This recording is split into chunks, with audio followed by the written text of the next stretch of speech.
Welcome to the Conscious Living in Action podcast. I'm Dr. Paul Ward, your host. I'm a conscious leadership and conscious living coach, the author of the book, The Inner Journey to Conscious Leadership, and co-author of a new book, Midlife, New Life, Living Consciously in Midlife and Beyond.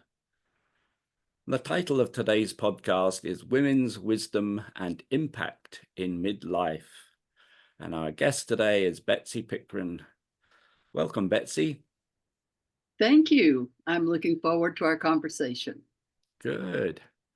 Well, let me introduce you briefly. We'll get to know each other a little bit further, although we know each other quite well.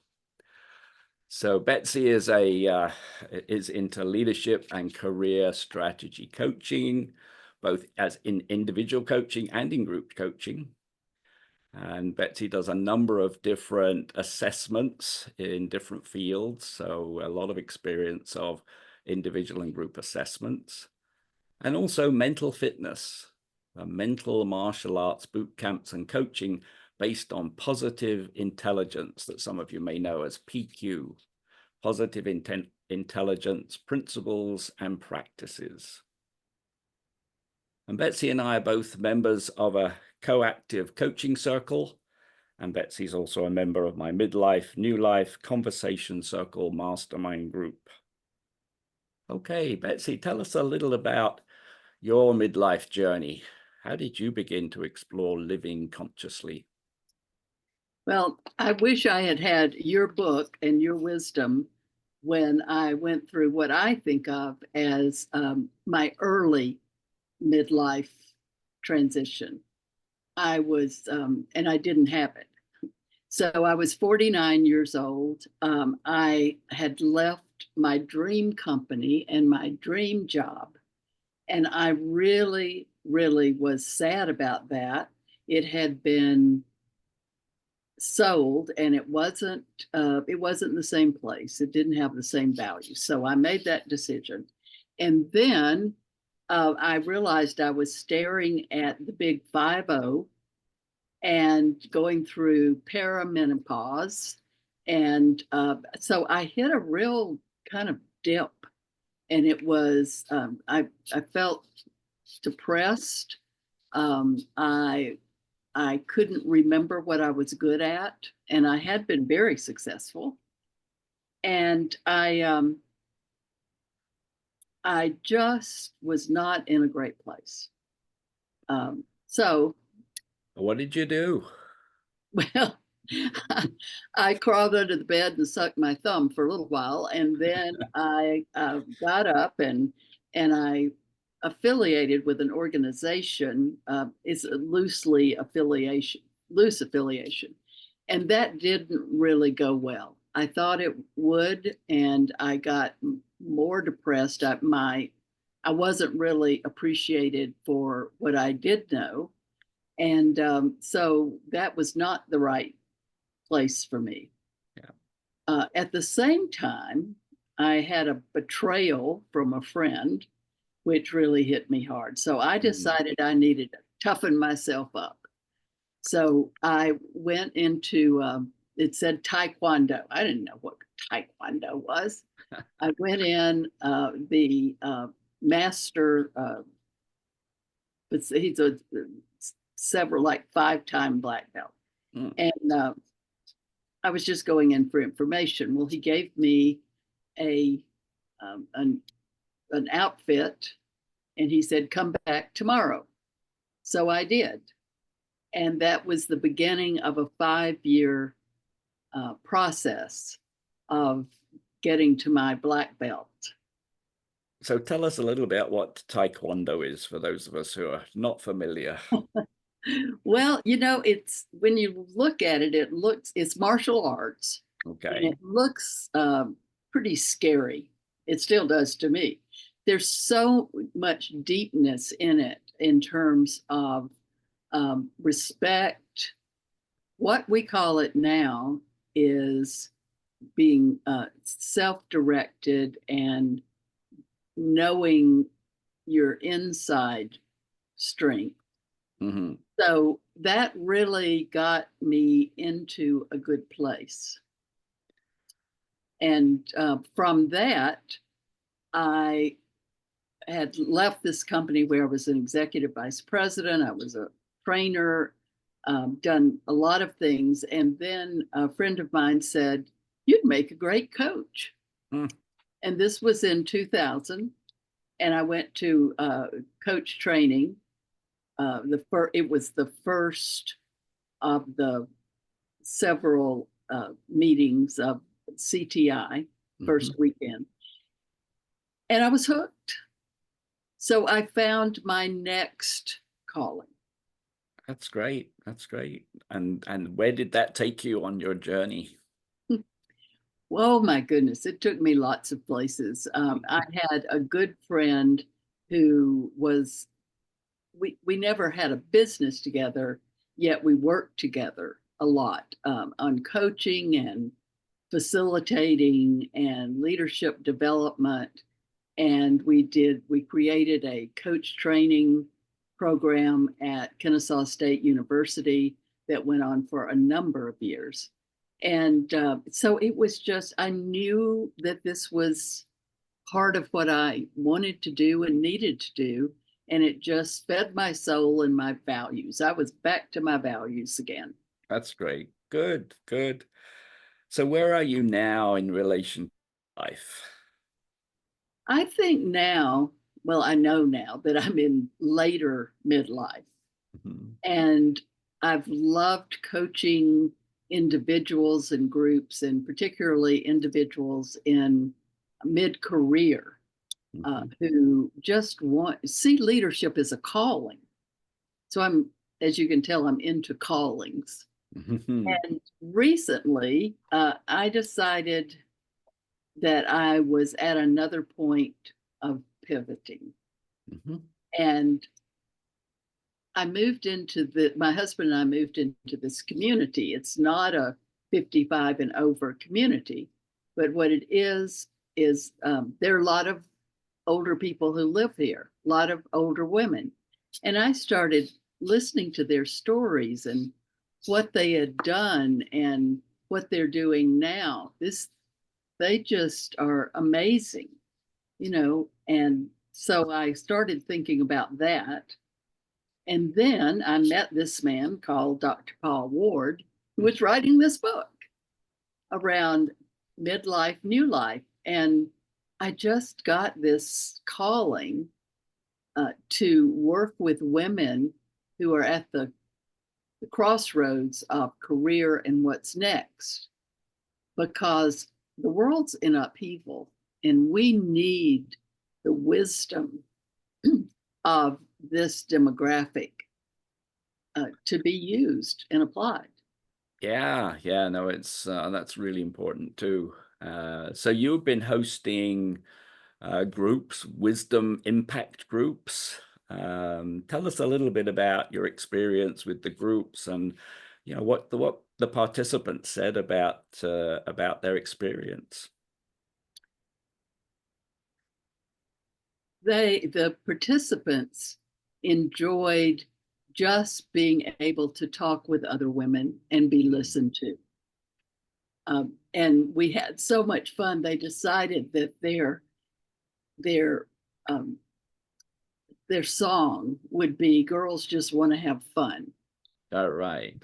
Yeah, out of this, there is a person who decided to sign up and go back to teaching for another year, because even though she is an artist, she realized how much she would miss the kids.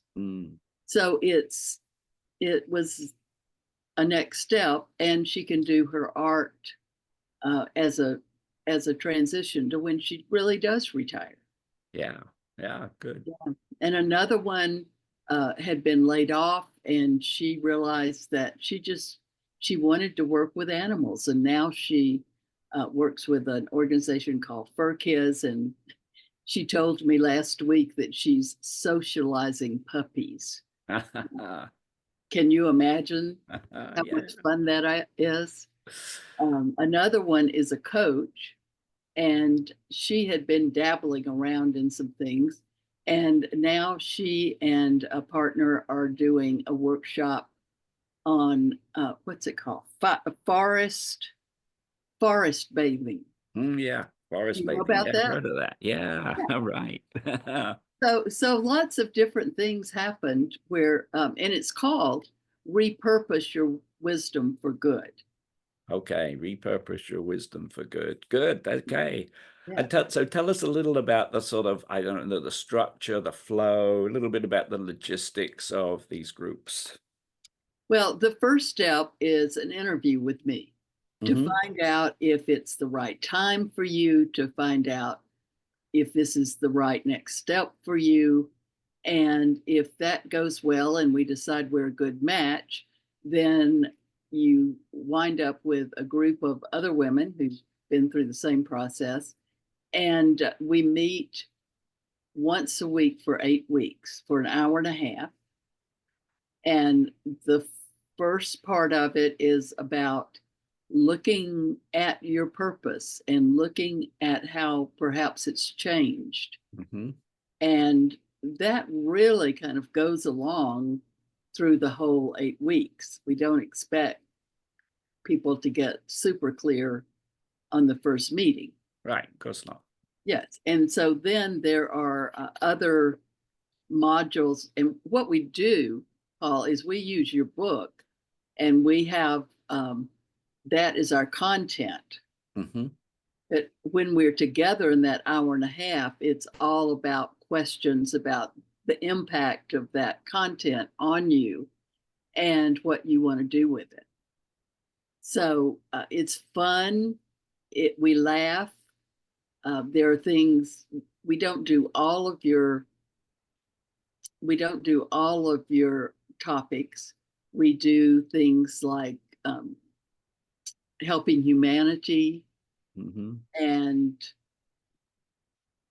bouncing forward, and there's several others that we do. But it's designed, Paul, to get people in action, even as if it's simply exploring. Yeah, good, good. And the conscious living wheel of the book starts at the hub with exploring purposefully. So that's the in some ways the core of the work, and then you expand into some of the elements. Exactly. Yeah, Exactly. good, good. Now you have a plan for a new group coming up. Tell us a little about that. I do.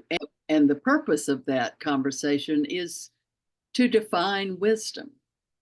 Mm. How fun is that?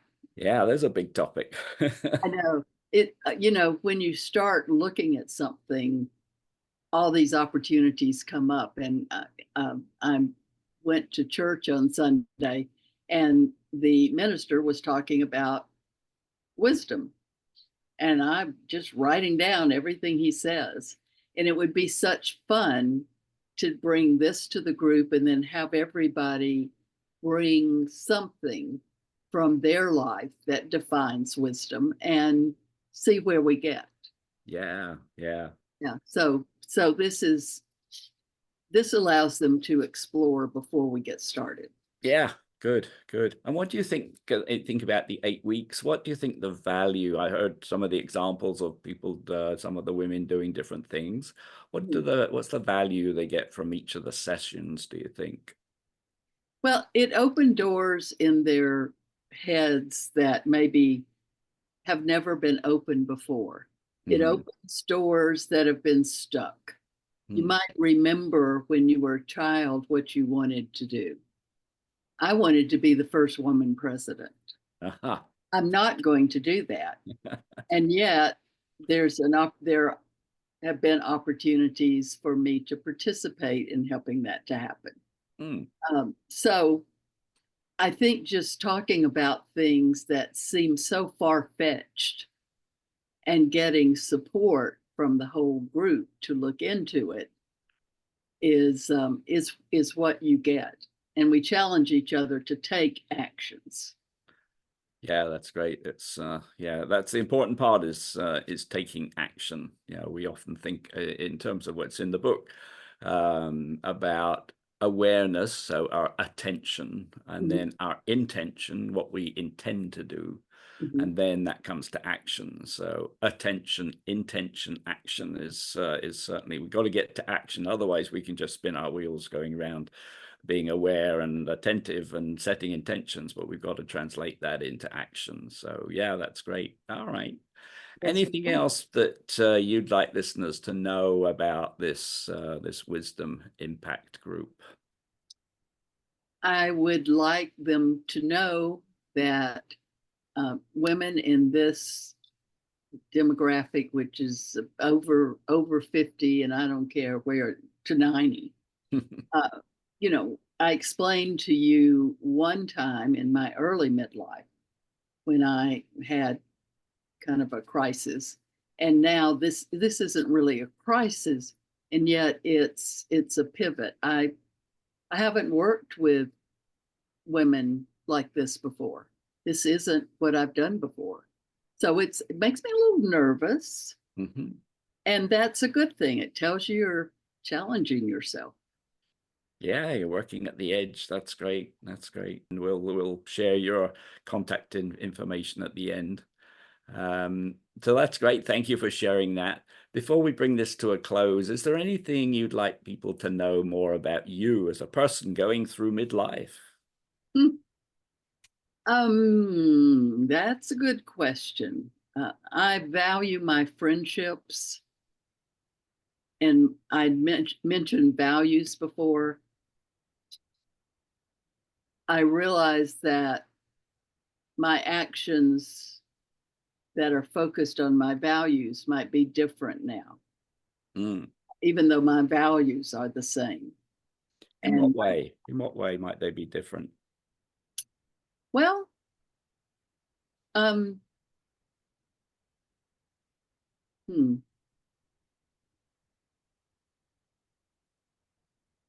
don't really know if they are, now that you mention it. I am more aware of taking action rather than just thinking about taking action. Right. Which I Good. do quite well. Yeah. Right. And I also am realizing my limits. Mm-hmm. There are so many things I could do, and one of the reasons that I'm doing this work with women is I want to create ripple effects so that they will all go out and do great things. Yeah, that's So right. I have to remember my boundaries as well as my values. Yeah, good, good. Okay, so we're as we come to sort of the end of our time together today, you're having these wisdom groups. Is there something, some piece of wisdom that you'd like to share for people who are aspiring to live more consciously?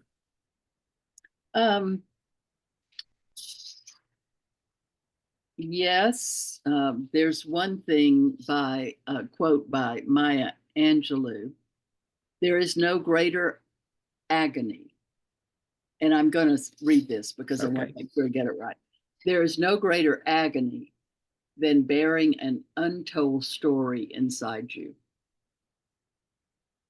It's a good message. Good message. Yeah, no point in keeping it inside, right? Great.